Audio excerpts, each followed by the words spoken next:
Selamat pagi Bapak Ibu dan saudara-saudaraku, apa kabar pagi ini? Harapan dan doa saya bahwa kita semua sudah bangun dengan sehat, sukacita dan damai sejahtera untuk melanjutkan aktivitas kita di hari ini dalam anugerah Tuhan yang baru, dan percaya bahwa berkat-Nya akan senantiasa menyertai kita. Senang sekali Bapak Ibu dan saudara sekalian, kita berjumpa kembali di acara Renungan Pagi edisi 21 Oktober 2022. Pagi ini bacaan kita dari 1 Samuel pasal 17 ayat 31 sampai 39 demikian. Terdengarlah kepada orang perkataan yang diucapkan oleh Daud, lalu diberitahukanlah kepada Saul, dan Saul menyuruh memanggil dia. Berkatalah Daud kepada Saul, "Janganlah seseorang menjadi tawar hati karena dia. Hambamu ini akan pergi melawan orang Filistin itu." Tetapi Saul berkata kepada Daud, "Tidak mungkin engkau dapat menghadapi orang Filistin itu untuk melawan dia, sebab engkau masih muda, sedang dia sejak dari masa mudanya telah menjadi prajurit." Tetapi Daud berkata kepada Saul, "Hambamu ini biasa menggembalakan kambing domba ayahnya. Apabila datang singa atau beruang yang menerkam seekor domba dari kawanannya, maka aku mengejarnya, menghajarnya dan melepaskan domba itu dari mulutnya. Kemudian apabila ia berdiri menyerang aku, maka aku akan menangkap janggutnya lalu menghajarnya dan membunuhnya. Baik singa maupun beruang telah dihajar oleh hambamu ini, dan orang Filistin yang tidak bersunat itu ia akan sama seperti salah satu daripada binatang itu, karena ia telah mencemooh barisan daripada Allah yang hidup. Pula kata Daud, Tuhan yang telah melepaskan aku dari cakar singa dan dari cakar beruang, Dia juga yang akan melepaskan aku dari tangan orang Filistin itu." Kata Saul kepada Daud, "Pergilah, Tuhan menyertai engkau." Lalu Saul mengenakan baju perangnya kepada Daud, ditaruhnya ketopong tembaga di kepalanya, dan dikenakannya baju sirah kepadanya. Lalu Daud mengikatkan pedangnya di luar baju perangnya. Kemudian ia berikhtiar berjalan, sebab belum pernah dicobanya. Maka berkatalah Daud kepada Saul, "Aku tidak dapat berjalan dengan memakai ini, sebab belum pernah aku mencobanya." Kemudian ia menanggalkannya.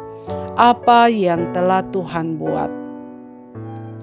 Saudara-saudaraku, pengalaman kita di masa lalu sesungguhnya dapat menjadi dorongan bagi kita untuk menghadapi hari esok. Setiap orang memang pernah mengalami masa-masa yang suram dalam hidupnya di masa lalu dan pergumulan yang berat. Saat itu mungkin bagaikan Daud yang sedang berhadapan dengan Goliat. Secara manusia mungkin kita anggap mustahil teratasi, tetapi ternyata Daud mampu mengalahkan Goliat. Besok kita akan dengar ceritanya dan lanjutan dari kisah ini, bagaimana Daud benar-benar dapat mengalahkan Goliat dengan apa yang sangat mustahil. Secara logika mustahil Daud bisa menang melawan Goliat, mengingat bahwa Goliat jauh lebih perkasa secara fisik. Tingginya saja kurang lebih 3 meter, dan ia datang ke medan perang lengkap dengan semua peralatan perangnya. Tidak hanya itu, Goliat memiliki perlengkapan senjata yang lengkap dan lebih berpengalaman dalam berperang karena sudah dilatih sejak dari kecil. Berbeda dengan Daud yang dari kecil kerjaannya menggembalakan kambing domba dan tidak pernah dilatih perang. Secara fisik Daud bukan lawan yang sepadan bagi Goliat. Maka tidak mengherankan bila Goliat menghina dan meremehkan Daud yang jauh lebih muda dan hanya membawa perlengkapan seorang gembala. Ucapan-ucapan Goliat yang dilontarkannya juga bisa mematahkan keberanian dan rasa percaya diri Daud yang saat itu seorang diri di medan perang. Tetapi ternyata Daud menghadapinya bukan dengan keahlian sebagai seorang prajurit perang. Ketika ditanya mengapa ia yakin bisa memenangkan perlawanan terhadap Goliat, Daud menjawab dengan menceritakan bagaimana Tuhan menolongnya melawan singa dan beruang. Ia mengatakan, "Hambamu ini biasa menggembalakan kambing domba ayahnya. Apabila datang singa atau beruang yang menerkam seekor domba dari kawanannya, maka aku mengejarnya, menghajarnya dan melepaskan domba itu dari mulutnya. Kemudian apabila ia berdiri menyerang aku, maka aku menangkap janggutnya lalu menghajarnya dan membunuhnya." Rasanya konyol menyamakan Goliat dengan binatang buas. Namun di balik jawaban itu terdapat sebuah keyakinan yang kuat dan kokoh bahwa jika Tuhan mampu menolongnya melawan musuh-musuh yang kecil, Tuhan juga sanggup menolongnya melawan musuh yang besar. Keyakinan seperti itulah yang seharusnya juga kita miliki. Firman Tuhan berkata bahwa Dia tidak pernah berubah. Jika Allah sanggup menolong kita pada masa lalu, Dia juga bisa menolong kita saat ini dan nanti. Ketika menghadapi masalah, ingatlah kemenangan kecil yang pernah kita alami pada masa lalu. Ingatlah bagaimana Tuhan berkarya dalam kehidupan kita, masa-masa lampau kita. Dan sesungguhnya jikalau kita sampai di titik ini, itu adalah karena perbuatan besar Tuhan yang setia memelihara kehidupan kita. Lihatlah bagaimana Tuhan menolong kita dulu. Ingatlah bagaimana Ia melepaskan kita dari segala permasalahan dulu. Ingatlah bagaimana Ia menuntun kita untuk memberikan kita kesuksesan, kesehatan, bahkan sampai di titik ini. Ingatlah bahwa diri kita adalah di hadapan Tuhan yang sama. Ingatkan diri setiap kita bahwa dulu Tuhan pernah tolong dengan begitu baik dan lebih perkasa. Ia jugalah yang akan mampu dan mau menolong kita di masa sekarang. Saudaraku, apa yang telah Tuhan buat harus menjadi dorongan untuk mempercayai Allah dan berani menempuh bahaya dalam pelayanan kita dan perjalanan kita selanjutnya. Ia yang sudah melepaskan kita dan akan melepaskan kita.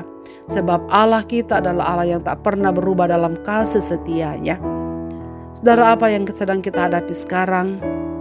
Kesulitan apa yang sedang menghadang di masa depan kita? Apapun anugerah yang kita butuhkan saat ini, tengoklah ke belakang. Tuhan menolong kita dulu. Dan ingatkanlah diri kita sendiri sekarang bahwa Dia tidak pernah berubah. Dia yang pernah menolong kita dulu pasti sanggup menolong kita sekarang bahkan nanti. Saudara, berbahagialah kita dapat mengenali bahwa Tuhan yang baik adalah Tuhan yang kita percaya dalam Yesus Kristus, adalah Allah yang telah mengorbankan segala sesuatunya menjadi jaminan bagi kita untuk menang menghadapi setiap pergumulan yang kita hadapi sekarang. Marilah kita berdoa. Bapa di sorga, Bapa, dalam nama Tuhan Yesus, kami bersyukur dapat mendengar berita tentang bagaimana Daud menghadapi pergumulan hidupnya di masa itu.